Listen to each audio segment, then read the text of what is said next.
오늘 함께 나눌 말씀의 제목은 사해로 흘러간 생명수라는 제목입니다. 우리가 살아가는 세상은 예수의 생명이 없는 사해와 같은 곳이 많이 있지요. 근데 그곳에 사해로 흘러가는 예수의 생명수가 흘러간다면 어떻게 할까요? 자, 사람은 누구나 나에게 좋은 것들이 이렇게 흘러 들어오기를 원합니다. 근데 무엇인가가 흘러 들어오는 삶과 또 흘러 나가는 삶이 있지요. 들어오고 흘러나가는 이 사이의 갈림길을 살다 보면 누구나 만나게 됩니다.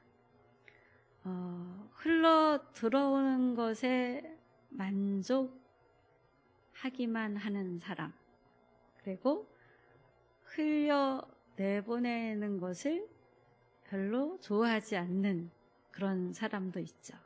그래서 흘러 들어오는 것에만 만족할지 흘려 보내는 기쁨의 세계로 나아갈지는 각자의 선택입니다. 영상 더 오래 띄워주셔도 됩니다. 그런데 고인물은 어떻게 됩니까? 썩지요. 근데 흘러 들어와서 다시 흘러나가는 흐르는 물은 생명을 일으킵니다.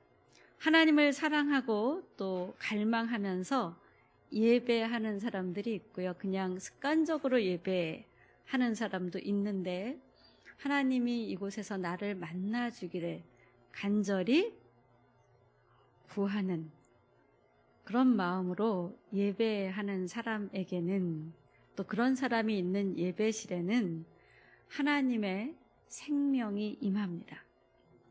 그래서 그 생명이 임할 때 예배 중에 치유가 있게 되기도 하죠.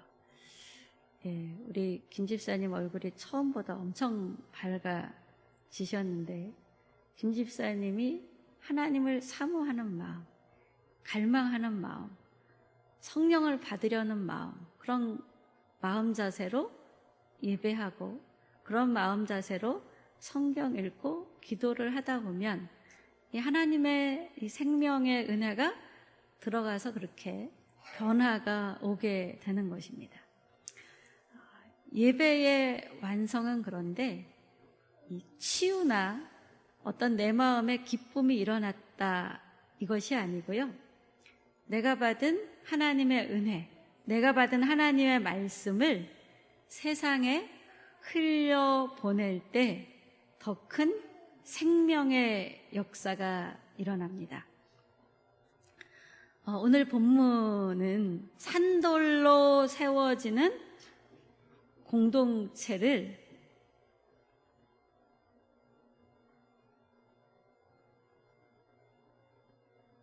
얘기하고 있어요. 베드로전서에서.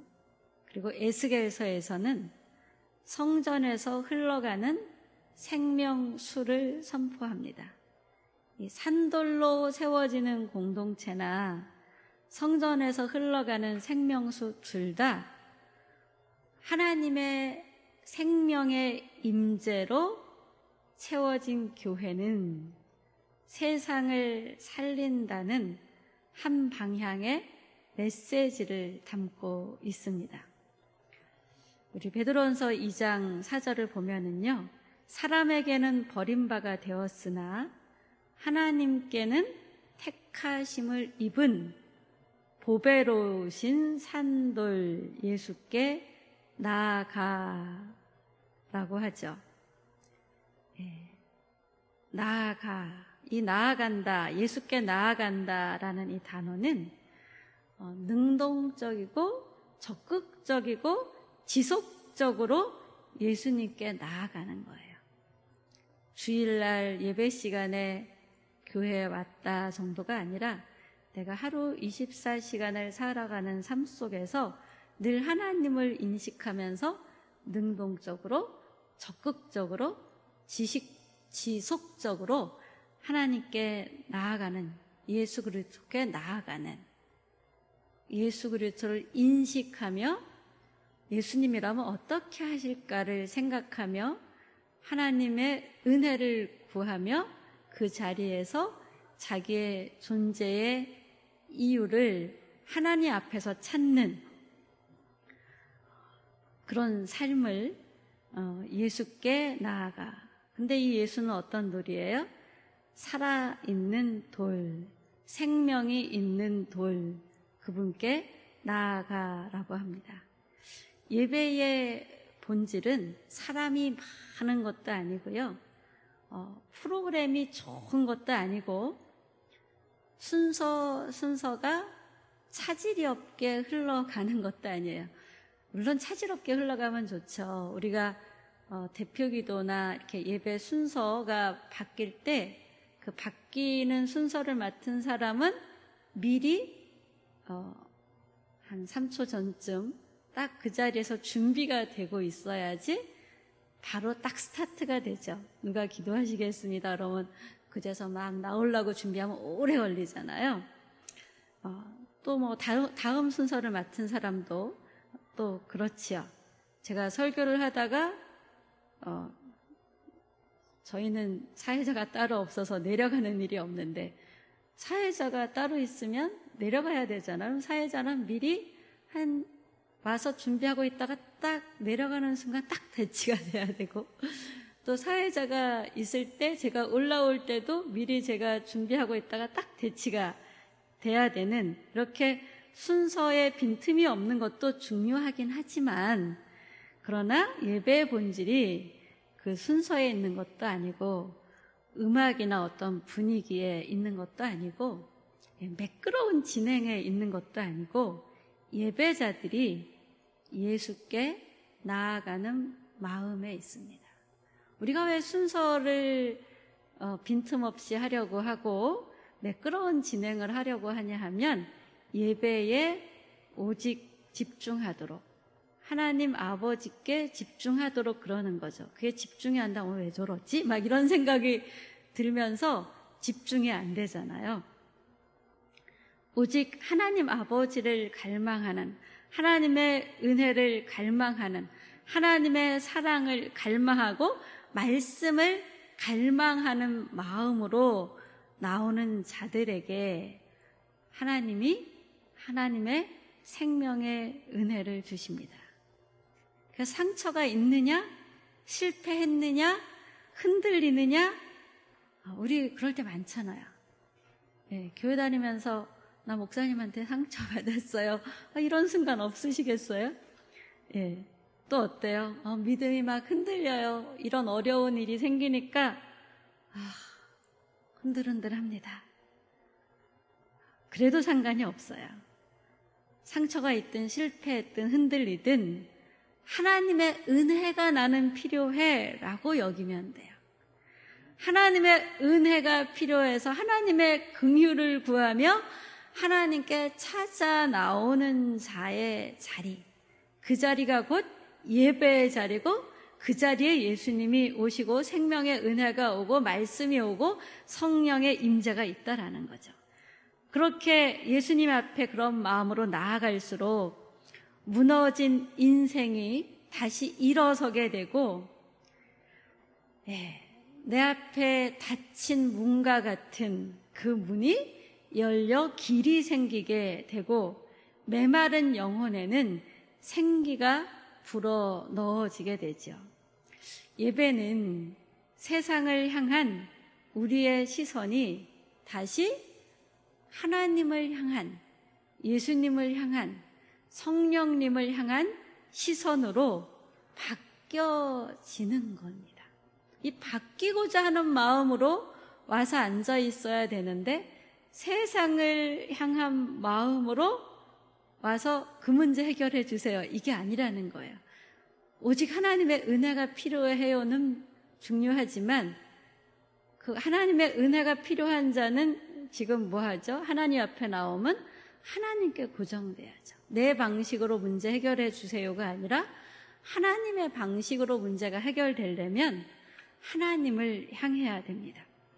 5절 말씀을 보면 너희도 산돌같이 신령한 집으로 세워지고 예수 그리스도로 말미암아 하나님이 기쁘게 받으실 신령한 제사를 드릴 거룩한 제사장이 될지니라라고 합니다. 저와 여러분은 하나님께서 거룩한 제사장이 되라고 부르셨습니다. 목사만 제사장이 아니에요. 예수님이 이 땅에 오셔서 죽으시고 부활하시고 우리에게 성령을 주신 이후에는 성령을 받은 거듭난 성도들은 다 제사장들입니다. 예, 그래서 천주교같이 뭐 할 필요가 없어요. 사제한테 가서 뭐 하죠? 죄를 고백하잖아요. 예, 그럴 필요가 없는 거예요. 내가 죄를 지은 걸 깨닫는 그 순간 내가 있는 자리에서 예수 그리스도의 이름에 힘입어 하나님께 죄를 고백하는 거죠. 근데 이게 제사장이 아니고요. 우리가 그렇게 있는 자리에서 하나님 아버지께 죄를 고백할 수 있는 이유는 한 분 제사장 예수님 때문에 그런 거죠. 예수 이름에 힘입어 거룩한 제사장으로 영원한 제사장으로 오신 예수 그리스도 이름에 힘입어 그분께 우리의 죄를 고백하는 건데, 그렇게 예수 그리스도의 이름을 힘입어 하나님 아버지께 죄를 고백하며 은혜를 구하는 자들은 곧 이 땅에 하나님이 보내신 제사장들인 거예요. 그래서 우린 제사장이 하는 역할이 뭐예요? 하나님과 사람 사이를 화해시켰잖아요, 예수님이. 그것처럼 제사장으로서 복음을 전하며 전도하는 자가 되거나, 마음이 이렇게 무뎌진 사람을 또 제사장으로서 기도해주며 일으켜 세워주거나. 그래서 산돌이신 예수님과 붙어 있을 때 우리는 제사장 역할을 할 수 있어요. 산돌은 예수님의 인격과 살아계신 부활 생명을 강조하는 복수형의 말씀인데요. 예수님의 인격, 그 부활 생명이 내게 들어왔어요. 내가 예수 그리스도를 주로 고백하는 순간. 근데 이 예수님이 내 심장 중심에 있어서 내 삶의 모든 결정을 이 예수님의 뜻에 합당하게 할 때 하나님이 우리의 삶을 통치하시는데, 속상하면 내 뜻대로 하거나 기분 나쁘면 내 뜻대로 하거나 아니면 하나님을 인식하지 못해서 내 뜻대로 하면 어떻게 돼요? 내가 아무리 교회를 다녀도 하나님이 통치할 수 있는 영역이 줄어들어서 그냥 내 뜻대로 하는 내 뜻이 또 세상의 어떤 방법이면 그것이 내 인생을, 내 가정을, 내 기업을 통치하게 되는 것이죠. 산돌이신 예수님, 그분을 나의 주님으로 영접했으면 우리는 그 산돌이신 예수님께 붙어서 함께 하나님의 집을 지어가는 사람들이에요. 우리 빛사랑 교회가 하나님의 집인 이유는 저와 여러분이 예수를 믿고 주인 되신 예수 그리스도 이름 때문에 모여서 예수 그리스도의 뜻을 알고 그 뜻을 실행하며 그 뜻을 추구하는 사람들로 모였기 때문에 여기가 교회인 거죠. 그래서 산돌인 예수님과 산돌들인 우리가 함께 모여서 뭐가를 이루는 거예요? 돌로 지은 하나님의 성전, 신령한 집이라 그러잖아. 왜 신령한 집이라 그러죠? 말씀과 성령이 있는 집, 예수 그리스도의 보혈의 피가 흐르는 집일 때 여기가 신령한 집이에요. 우리가 아무리 예수를 주인으로 고백하는 영접 기도를 했어도 주인이신 예수님을 인식하거나 그분을 갈망하며 사모하며 예수님을 추구하는 마음 없이 습관적으로 여기 나와 있다면 우리 모두가 다 그렇다면 여기는 신령한 집일 수가 없습니다. 거듭난 성도는 이 신령한 집으로서 예배자로 모여서 예배할 때 하나님께서 서로 더 견고한 산돌들이 되어서 집들이 더 온전하게 세워지도록 하나님이 일하십니다. 그래서 이 세워진다라고 했는데요. 이 세워진다라는 것이 목사가 세운다, 교인이 세운다가 아니에요. 누가 세운다고 하냐 하면 그리스도께서 세운다라는 거예요. 그리스도께서 교회를 세워간다라는 것입니다. 하나님이 주권적으로 주님의 몸된 공동체를 세워간다라는 거예요. 우리는 인기 많은 목사가 사람들을 많이 끌어들이면 되게 센 교회, 큰 교회가 됐다고 생각하는데 하나님은 그거로 센 교회, 큰 교회가 됐다고 생각하지 않아요. 또는 전도 많이 하는 사람이 막 사람들을 끌어들여서 숫자가 많아지면 좀 힘 있는 교회가 됐다고 생각할 수 있지만 하나님은 그 교회에 모인 성도 한 사람 한 사람이 얼마나 살아있는 돌로 하나님의 영성을 가지고 그 말씀을 따라 사느냐, 이거에 따라서 센 교회, 강한 교회, 힘 있는 교회라고 여기십니다. 한 사람의 재주로 많은 사람이 모이는 건 사실 건강한 교회로는 부족하죠. 근데 또 그렇게 많이 모였을 때 이렇게 산돌들이 되도록 서로 협력하며 말씀으로 성령으로 지지하고 격려하는 역할을 하는 것, 이것이 곧 뭐냐 하면 교회 안에서 주님의 말씀을 바라보며 주님의 말씀에 따라 서로 지어져 가는 것이죠. 이렇게 서로 지어져 가는데 뭐에 따라요? 주님의 말씀에 따라. 그래서 주님께서 이 교회를 짓는 것입니다. 이 신령한 집은 건물로만이 아닌 거룩한 제사장 직분을 가진 주의 몸을 구성한 그래서 성도 공동체입니다. 깨어있는 성도는 교회 와서 말씀을 듣고 은혜 받았어. 교회 와서 성령의 은혜를 받아서 치유받았어. 요거로 끝나면 하나님의 은혜를 소비한 사람이에요. 근데 은혜 받았어가 어떻게 되어지죠?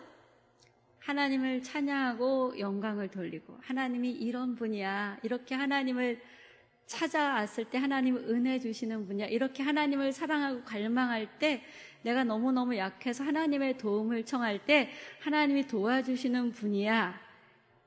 이렇게 전하는 역할, 증거하는 역할을 교회 내에서도 하고 교회 밖에서도 하는 사람은 소비자가 아닌 뭐예요? 생산자인 거예요. 나는 너무 조금밖에 몰라서 소비자가 될 수밖에 없어가 아니라 입을 떼지 않아서 섬기는 행동 하나를 하지 않아서 소비자에 머물러 있는 것입니다. 거듭난 성도는 중보, 기도로 또 예배로 여러 가지 봉사로 헌신하면서 부름받은 사명 공동체 안에서 훈련을 받습니다. 그 훈련 받는 게 뭐예요? 공식적인 훈련도 있고 성도 공동체 안에서 교제하면서 또 자연스럽게 이루어지는 훈련이 있죠. 예, 누가 슬퍼 보이면 또 그분을 위로하는 말 한마디 하는 것. 그것도 내가 뭐 하는 거예요? 소비자에 머물러 있지 않고 생산자가 되는 거예요.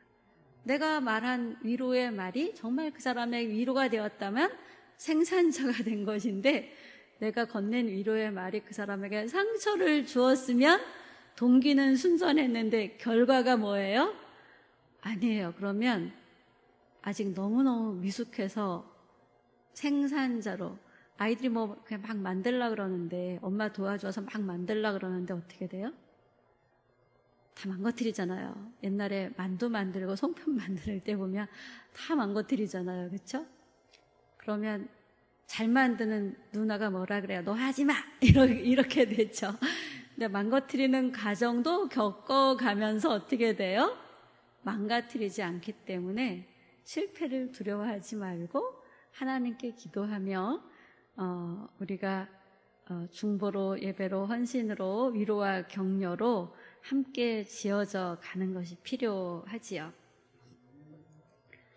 이 함께 지어져 가는 것이 먼저 교회 안에서 소금의 역할을 하고 빛의 역할을 하는 것이에요. 교회 안에서 소금의 역할을 하고 빛의 역할을 하는 것에서 머물러 있기를 하나님이 원하시지 않고 어떻게 되죠? 밖으로 나가서 그 역할을 밖에서도 세상 속에서도 하길 원하시지요. 안에서만 머물러 있으면 그냥 방부제 역할을 하는 소금 역할에서는 한없이 부족한 모습인 거죠. 은퇴한 목사님들이 지역마다 많아졌잖아요. 그래서 은퇴한 목사님들끼리 모여서 예배 드리는 데가 지역마다 대부분 다 있었어요. 근데 그러다 깨진대요. 아니 목사들끼리 모였는데 왜 깨질까요? 그쵸? 깨지는 게 정상이에요. 왜 깨져야 되죠? 아니 빛이 어둠에 가 있어야지. 왜 빛이 빛끼리 모여 있어요? 그쵸? 빛은 어둠으로 파송된 자들이에요. 여러분이 여기서 모였다가 가정으로, 일터로 파송된 빛인 거죠. 자, 돌. 예수님을 돌이라고 했는데 또 우리도 돌이라고도 하는데 이 돌은 단순한 건축 자재가 아니고요. 창세기 31장에 보면 언약의 증거로 쓰여지는 게 돌이에요. 하나님과 하나님의 백성 사이에 언약의 증거, 또 하나님의 백성과 하나님의 백성 사이에 언약의 증거가 돌입니다. 또 출애굽기 20장에 보면 하나님의 제단을 만들어서 제물을 바치잖아요. 그 제단을 만드는 자재가 돌입니다. 또 왕상 5장 6장을 보면 성전을 뭘로 짓지요? 돌로 짓지요. 그래서 성전을 구성하는 요소가 돌입니다. 이렇게 하나님은 구약에는 그 돌을 보여주셨고 신약에 와서는 뭐를 보여주셨어요? 성도 한 사람 한 사람이 돌이야. 성전을 짓는 사람들이야. 건물이 돌이 아니라 너희들이 함께 있는 곳이 성전이야. 이렇게 하나님의 진리의 말씀을 우리가 더 이해할 수 있도록 아주 낮은 숫자 개념에서 굉장히 깊은 수학으로 들어가듯이 그렇게 하나님을 한 단계 한 단계 저 여러분에게 창세기로부터 시작해서 오늘날까지 알려주시고 계십니다.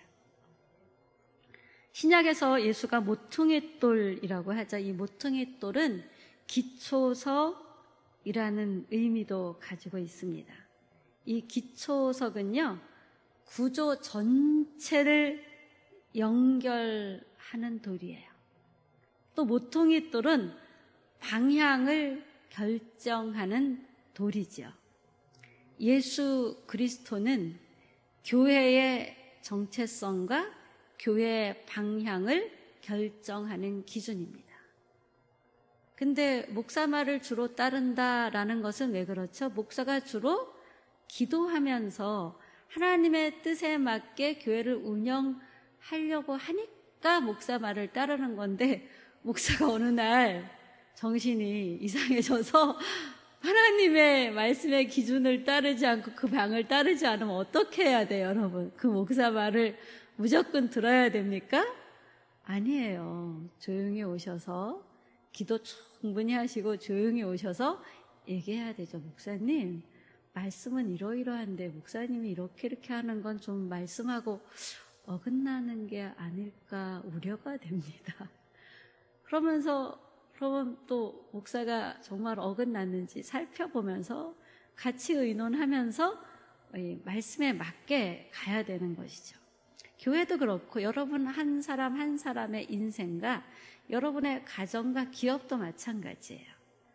내가 살아가고 선택하는 이 모든 것들이 기초석인 예수에게 합당한 것인지, 하나님의 말씀하시는 것에 합당한 방향으로 가고 있는지, 그럴 때 여러분은 가정에서, 세상에서 제사장적 직분을 잘 감당하는 빛과 소금의 역할, 하나님과 하나님을 모르는 사람을 화해시키는 중재자의 역할을 할 수 있는 것이죠. 우리는 예수님의 기준에 맞춰서 세워가는 빛사랑 공동체입니다. 주방에서, 방송실에서, 청소로, 교사로, 또 뭐 식대에 보태 쓰세요 하면서 이 사람 저 사람 비용을 부담하는 모든 것도 모두가 주님의 몸된 교회를 세우기 위해서인데, 그렇게 세우기 위해서 여러분이 헌신하는 그 헌신 이전에 뭐가 있었냐 하면 여러분을 교회로 불러들인 하나님의 일이 있으셨어요. 그래서 세상에 있는 사람을 하나님이 교회로 소환하신 거예요. 핑계 댈 수 없도록 소환하셔서 우리가 헌신할 수 있는 기회를 갖게 된 것이죠. 교회에는 관계를 세우는 역할을 하는 사람이 있고요, 관계를 단절시키는 역할을 하는 교인도 있습니다. 거듭난 교인은 아직 미숙해서 관계를 단절시키는 역할을 하기 때문에 미숙한 성도들은 좀 더 성숙한 성도들이 보듬으면서 또 감싸면서 가야 되지만, 그러나 거듭나지 않은 사람들이 교회를 자기도 모르게 방해할 목적으로 단절시키는 역할을 할 때는 어떻게 해야 됩니까? 잘 분별하고 경계해야 되는 거죠.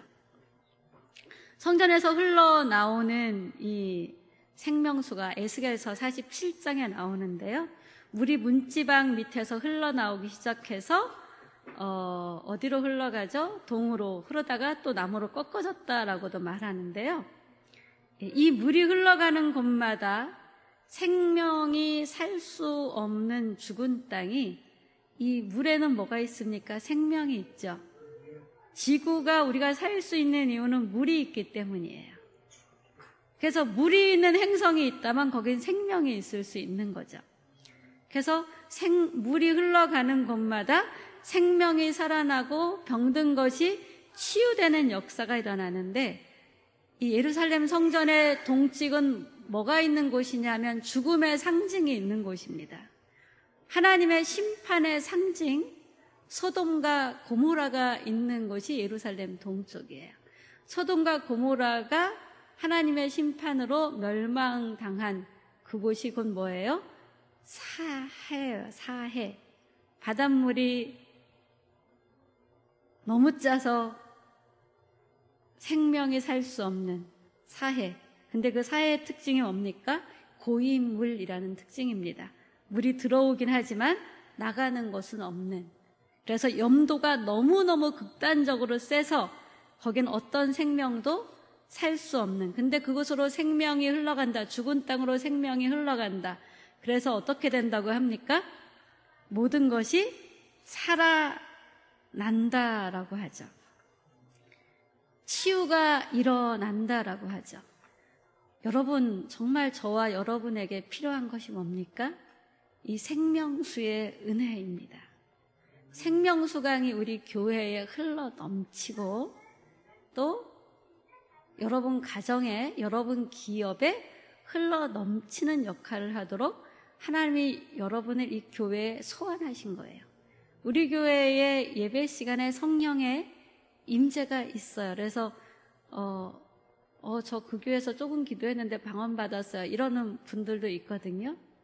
그래서 여기서 은혜 체험을 한 우리 교회 교인이 아닌 분들은 올리브 채플 정말 잊을 수가 없어요. 제 마음의 고향인 것 같아요. 이렇게 얘기를 해요. 근데 그것으로 끝나면 안 된다는 거죠. 더 강력한 성령의 임재가 있으려면 더 강력하게 우리가 성령의 임재를 갈망하며 기도해야 되고, 예수 그리스도를 사랑하며 갈망하며 기도하며 또 예배해야 되죠. 그리고 그 강력하게 임하는 성령의 은혜를 받고 어떻게 해야 돼요? 흘려보내야죠. 우리 박래영 집사님, 우리 박 권사님 요즘 속 쓰린 거 좀 덜 하신가요? 네. 우리 태연 씨 와서 집회 찬양 인도할 때 여러분들 기도해드렸잖아요. 그 이후에 괜찮아지셨죠? 기도 계속 쭉 기도했었잖아요. 하나님이 저 안에 있는 성령의 임재가 여러분에게 흘러가게 해서 치유되게 한 거예요. 근데 제가 손잡고 손대고 기도하지 않아도 너무 강력한 성령의 임재가 흐른다면 또 치유될 수 있겠죠. 내가 치유받은 거로 끝 이러면 산돌이 교회 안에 머물러 있는 것으로 끝이고, 내가 성령의 그 생명수 은혜 받은 자가 돼서 내가 예수 이름으로 기도해주고 또 내가 예수 이름으로 고침받은 거를 증거하고 이럴 때 나는 뭐가 돼요? 흘려보내는, 생명의 은혜를 흘려보내는 자가 되는 거예요. 그게 여러분이 생명 공동체의 한 식구로서 제사장적 직분을 가지고 세상 속에 파송된 여러분들의 모습입니다.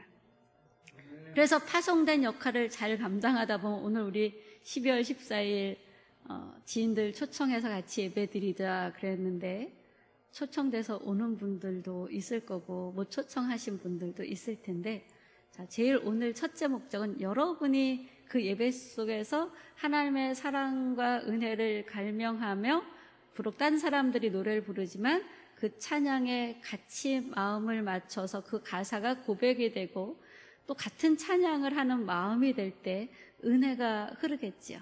여러분이 먼저, 제일 먼저는 여기 있는 여러분이 먼저 은혜 받는 거예요. 두 번째는 뭐예요? 초대되어 오는 분들이 몇 분이 있을지 모르지만 그분들이 은혜 받는 것. 그래서 또 은혜 받은 거 가지고 우리 봄에 또 초청하고 내년에 또 초청할 때 그 은혜를 흘려보내서 이번에는 혼자 왔지만 다음엔 한 사람 모시고 올 수 있고 또 두 사람 모시고 오는 분도 있고, 이러면 점점 어떻게 돼요? 생명의 물을 흘려보내는 우리의 삶이 되는 것입니다. 하나님은 우리가 생명 공동체의 사람으로서 고립된 사람이 아니라 자꾸 흘려보내는 하나님의 사람들이 되기를 원하십니다.